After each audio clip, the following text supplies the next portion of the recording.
Suhail, Stephen. nice to meet you again.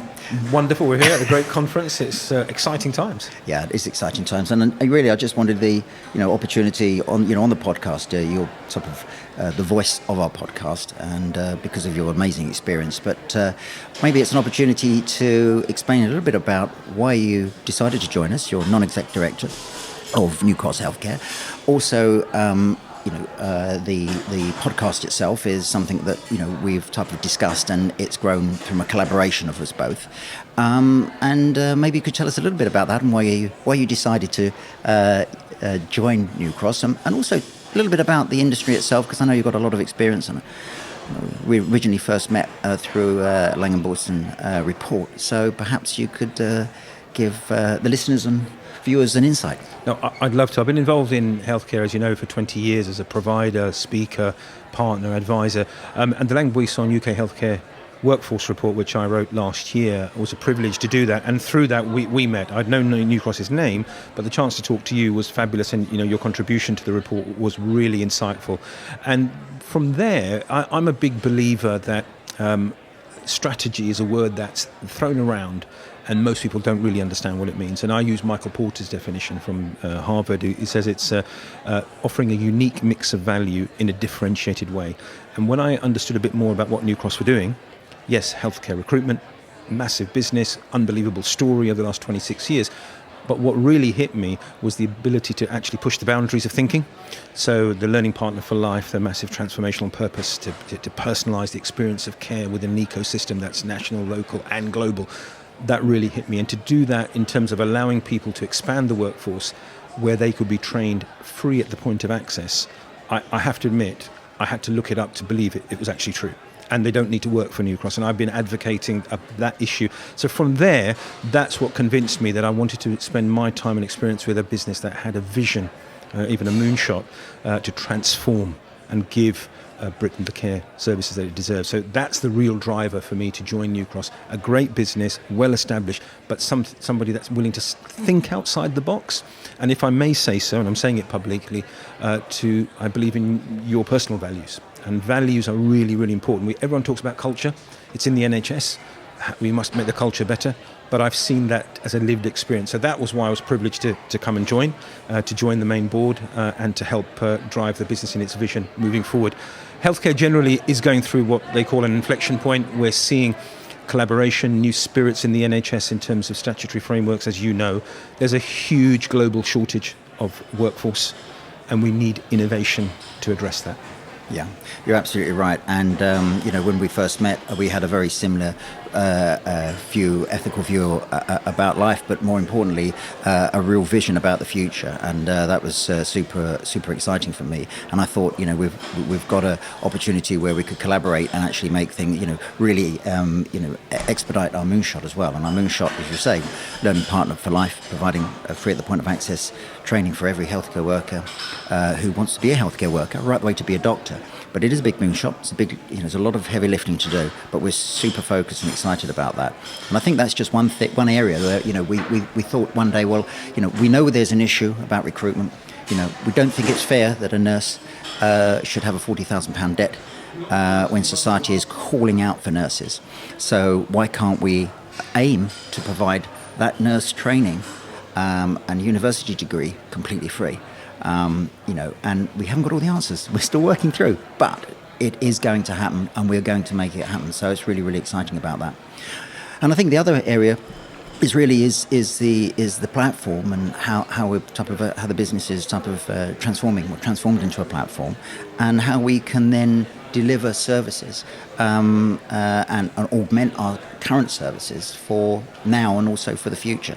And one of the big things that came up, especially with COVID, of course, was mental health. And I know that's something that, I picked up very quickly from you. It's something that you're very passionate about, but also you've got a tremendous experience about that, and specifically mental well-being and within the healthcare sector. And I think, within the healthcare sector, there are specific demands and stresses relating to mental well-being.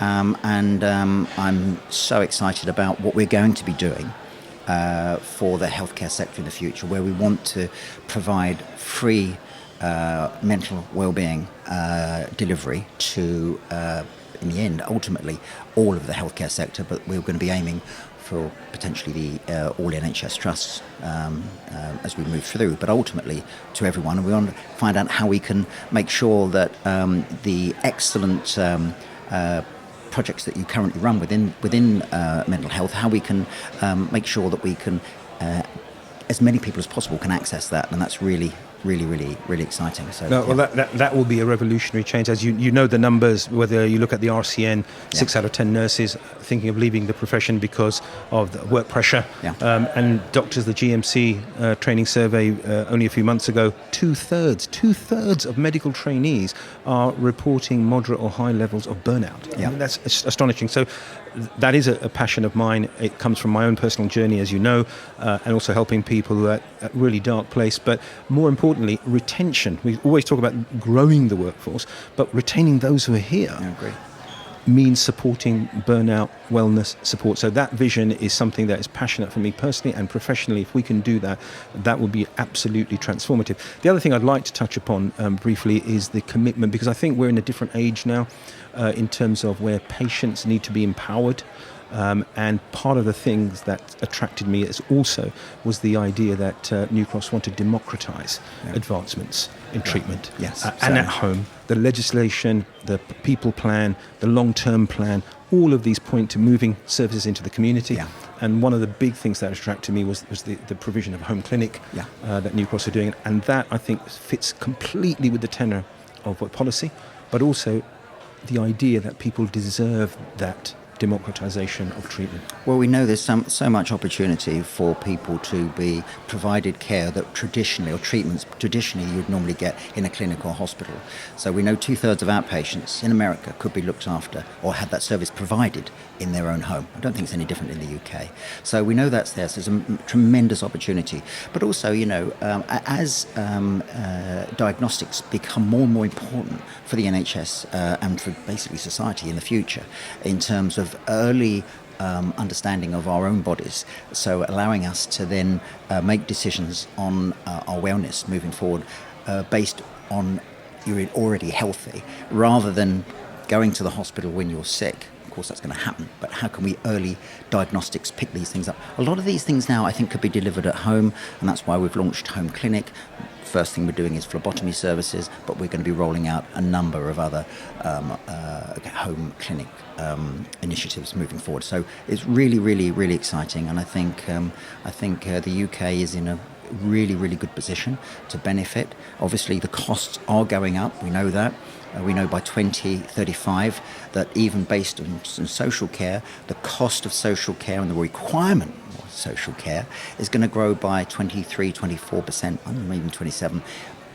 And we all know social care needs more money. So, we have to find a way of how we can improve the delivery of our services, but also make it more cost effective. And I think, delivery of services in people's homes will be a major part of that overall provision of services. There'll still be hospitals, still be clinics, but I think we're not talking about home care here. We're talking about home clinical services, and of course that's already happening to a certain extent. But I'm talking about national, substantial home clinic visits, and even potentially in people's workplaces as well, in the private sector as well. So super excited about that, and great opportunity, we feel, for you to join us now and be part of the solution, part of the journey, and part of the future of Newcross. So thank you very much. No, it's a privilege for me to be part of this. It's a long-term vision for me, and I think we're kicking it off by acknowledging with humility as well as confidence that we don't know all the answers, and that therefore the Voices of Care series, the podcast series, which you've launched and which I'm a part of, is fantastic because it gives us a chance to hear from the leaders and luminaries from private healthcare, social care, NHS. Because we don't have all the answers, but we're willing to ask the questions perhaps others aren't. Yeah, you're so right, Suhail. I mean, of course, we've got people with huge amount of intellectual capital we've got within the private and public sector. Hugely committed. So we haven't got an intellectual capital problem, and we haven't got a problem with commitment. I mean, we've got hugely committed people.